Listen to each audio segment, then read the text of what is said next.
Muito bem, vamos hoje fazer uma prova da banca que provavelmente você sabe que vai organizar o seu certame. Porque só tem sentido você querer conhecer a estrutura de uma prova quando você tem interesse, né, em fazer prova dessa banca.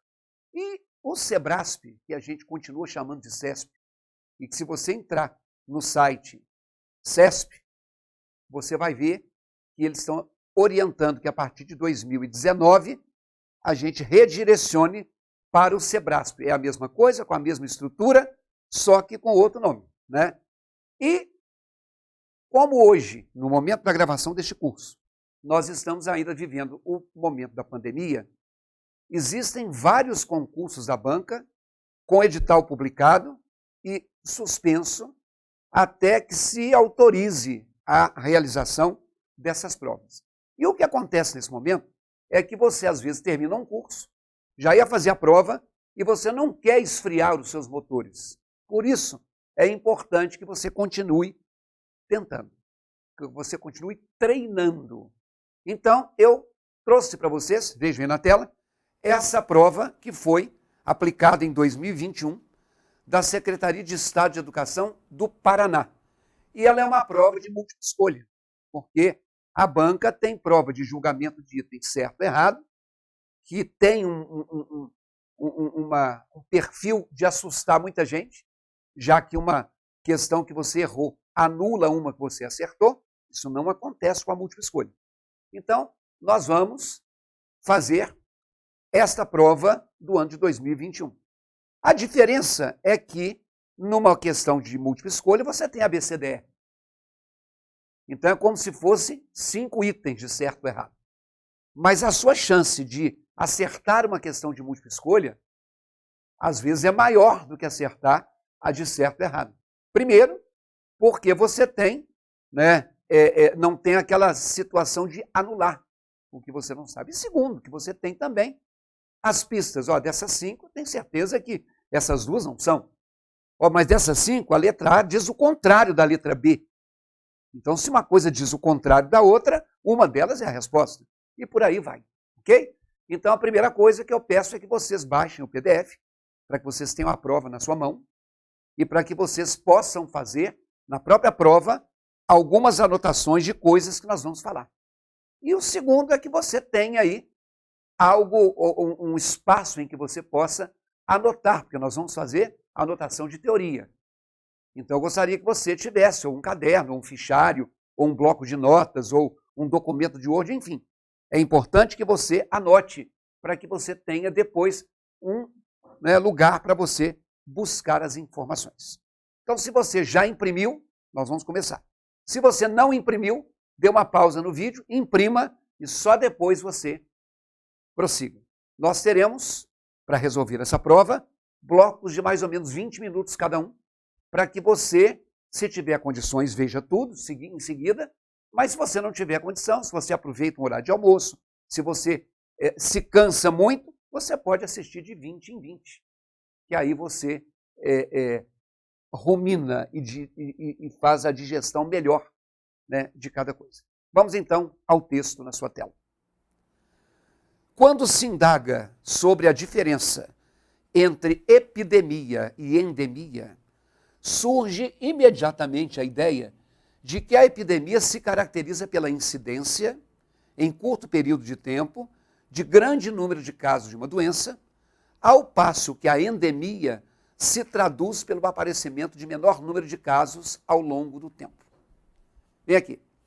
É muito importante que você, toda vez que for fazer uma prova, seja ela do CESP ou não, você atente para o primeiro parágrafo do texto, que é um parágrafo introdutório.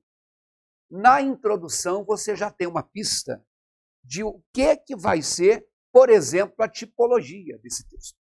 Uma das coisas que a banca cobra com frequência é a tipologia textual. E aí, dentro do primeiro parágrafo, olha aí na tela de novo, vocês estão vendo que começou aí com quando e o parágrafo se estendeu até o ponto final depois de tempo. Vem aqui. Se o seu concurso tem redação, tem? Pois é. Você não pode fazer isso. Numa redação, um parágrafo que tem apenas um único ponto final se chama parágrafo frasal, e o parágrafo frasal ele é considerado um problema de coesão textual. Você não pode fazer em parágrafo nenhum do texto, nem no primeiro, nem nos outros, a utilização de apenas um ponto final. Então, isso aí, não é que eles tenham 2 pesos e 2 medidas. Olha aí na tela comigo. Lá no final do texto, está lá, ó, Jofre, de Resende, né? Epidemia, endemia, pandemia, epidemiologia, quantitativo para definição de endemia. O que define o caráter endêmico. Você está vendo que isso aí provavelmente é um fragmento de um texto científico. E se ele é um fragmento de um texto científico, as pessoas que são cientistas, claro, ela com certeza passou por uma revisão, mas elas não têm essa noção de estruturação textual que nós outros temos que ter. Mas voltando ao que eu estava dizendo, ao ler esse primeiro parágrafo, você viu que ele praticamente traçou uma diferença do conceito de epidemia e de endemia. Olha, a prova é da Secretaria de Estado da Educação. Então é comum a pessoa pensar, poxa, eu estou fazendo um concurso da educação, o texto vai ser sobre educação. Eu estou fazendo um concurso para policial, o texto vai ser sobre polícia. Não. Pode até ser que se a prova tiver 3 textos ou 4 textos menores, que um deles seja. Mas hoje eles não entregam mais o ouro ao bandido. No caso, o bandido é você. Eles vão te pegar pela questão de surpresa. E se os temas dos textos são temas da atualidade, essa é uma prova de 2021, falar de epidemia, de endemia, de pandemia, é alguma coisa que é caráter de atualidade. Então, o texto tem como introdução a distinção entre epidemia e endemia. Ele não está falando de uma caneta, que é um objeto concreto. Porque se ele tivesse, começando o texto, fazendo comentários sobre algo concreto, uma pessoa, uma cidade, um objeto, o texto seria descritivo. Eu só descrevo elementos que são elementos concretos. Quando eu falo de conceito, ou quando eu falo de alguma coisa da contemporaneidade, o meu texto é um texto de natureza dissertativa. Então, esse texto que nós temos para a prova, ele é um texto dissertativo. E aí, quando a gente tem essa definição de texto dissertativo, ele é voltado a algum tema da conjuntura atual. Então, voltado para algum elemento da atualidade. Tá certo? Então, no caso, fala de epidemia e endemia. Ele tem uma base conceitual.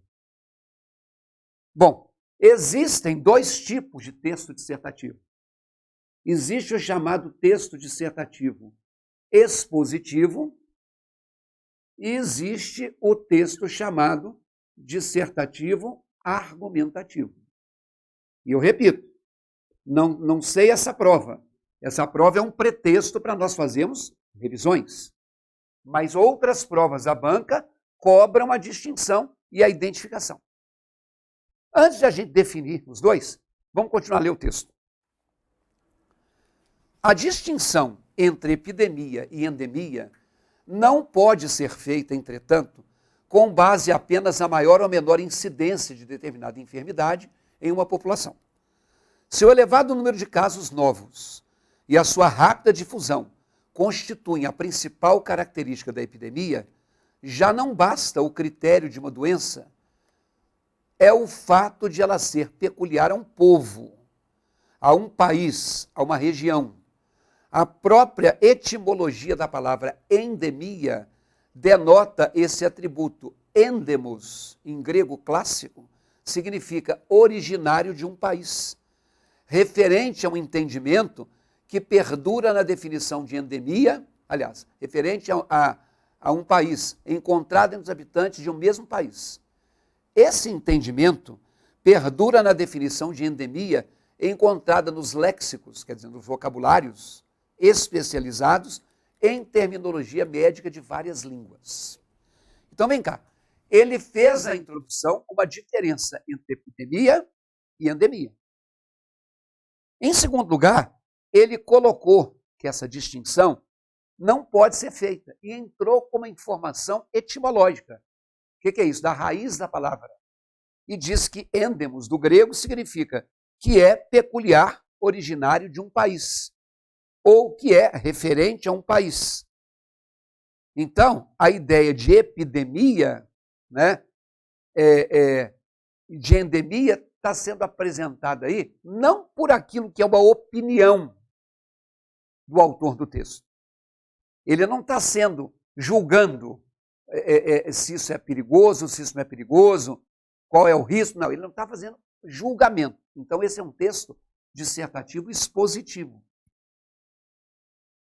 Expositivo, ele é marcado pela objetividade. E o texto dissertativo argumentativo, ele é marcado pela subjetividade. Ser objetivo é ser neutro. Ser subjetivo é ser pessoal. Então, quando a gente fala de objetividade, o texto pretende ser marcado não por uma tomada de posição, mas pela neutralidade. Observem que eu estou escrevendo neutralidade entre aspas, porque cá para nós, tudo que a gente fala, todo exemplo que a gente dá, todo vocabulário que a gente escolhe, diz muito a respeito da nossa postura pessoal, peculiar. Mas não quer dizer que a gente esteja tomando partido, porque aqui a subjetividade, ela tem, né, essa visão de pessoalidade. É um caráter pessoal, é uma visão que não é científica, que não é informativa, é uma visão baseada naquilo que o indivíduo que está escrevendo pensa e julga que seja assim. Ok? Vamos continuar a ler o texto. Pandemia, palavra de origem grega, formada com o prefixo neutro pan e pelo morfema demos, que é povo, foi pela primeira vez empregada por Platão em seu livro das leis. Platão a usou no sentido genérico, referindo-se a qualquer acontecimento capaz de alcançar toda a população. Com esse mesmo sentido, foi também utilizada por Aristóteles. Então, nós estamos, como eu falei com vocês no início da aula, no momento da gravação desse vídeo, vivendo uma pandemia do coronavírus. Ou seja, é alguma coisa que, desde a época de Platão, da Antiguidade Clássica, a gente tem um acontecimento, uma pandemia, que alcança toda a população, e não a população de um país. Ela pode ter se originado num país, como foi o caso, e depois ela se espalhou globalmente. Isso é opinião do autor? Não, isso é fato. Então, o texto expositivo, ele tem, na verdade, um tom explicativo. Ou ele tem um tom informativo. Todas as vezes que o texto da sua prova estiver informando sobre alguma coisa, o tom informativo é o tom do texto dissertativo expositivo. Porque o texto argumentativo, por sua vez, ele tem um tom opinativo. Por isso que as redações de concurso, muitas vezes pedem assim, redija um texto dissertativo argumentativo avaliando tal coisa. A avaliação é sua. Então, eles vão avaliar o seu poder de argumentação. Não é assim, eu acho isso e ponto. Você tem direito de achar, desde que você tenha argumentos plausíveis para justificar o que você pensa. Ou para justificar o que você acha. Beleza? Vamos lá na tela? O conceito moderno de pandemia é o de uma epidemia de grandes proporções, que se espalha por vários países e por mais de um continente. Exemplo tantas vezes citado é o da gripe espanhola, que se seguiu à Primeira Guerra Mundial, nos anos de 1918 em 1919 e que causou a morte de cerca de 20 milhões de pessoas em todo o mundo.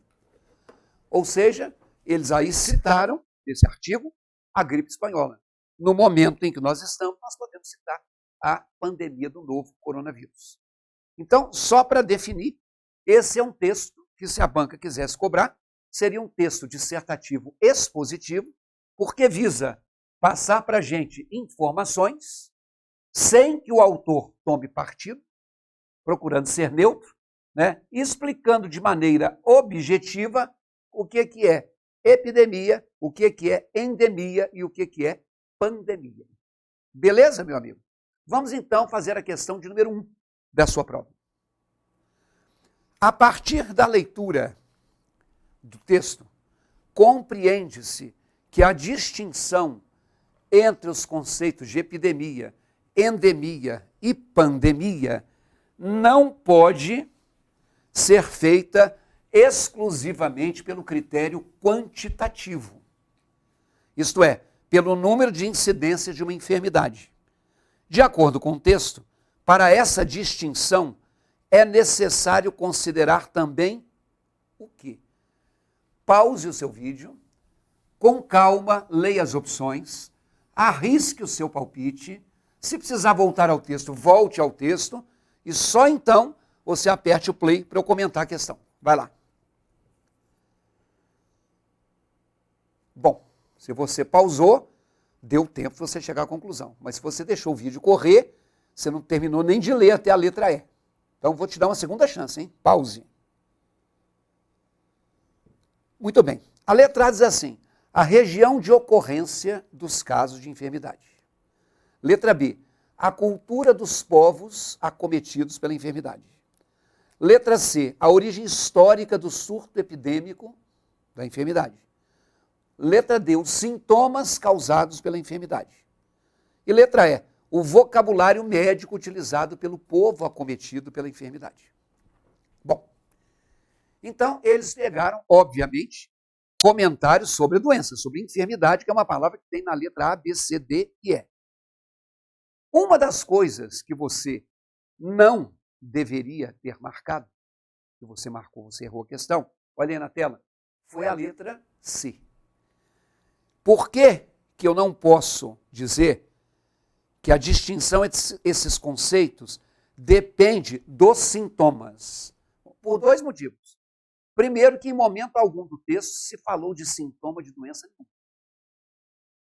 E segundo, eu posso ter uma epidemia, uma endemia ou uma pandemia de proporções diferentes e de doenças diferentes.